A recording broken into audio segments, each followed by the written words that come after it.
কোনদিন কাবাগরের সামনে গেলে বা কোন আত্মীয় স্বজন গেলে বলবেন, কাবাগর দেখার সাথে সাথে প্রথম যখন কালো অংশটা চোখে পড়বে, যখন আপনি মসজিদে হেরমের গেট দিয়ে ঢুকবেন, যখন ওই Fahad gate, King Fahad gate আছে, যখন ঢুকবেন অনেক দূর থেকে কালো কালো কাবাগরের একটু একটু দৃশ্য ভেসে উঠবে চোখের সামনে।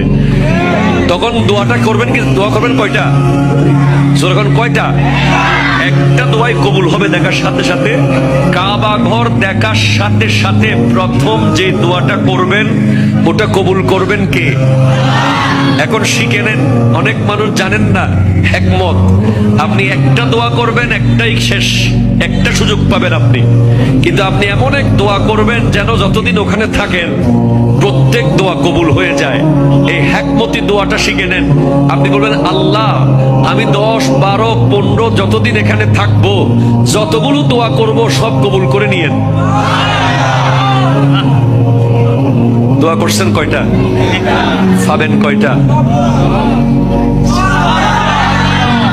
কাবা, কাবে কি রৌনক, কাবে কা মঞ্জর, আল্লাহু আকবার, আল্লাহু আকবার।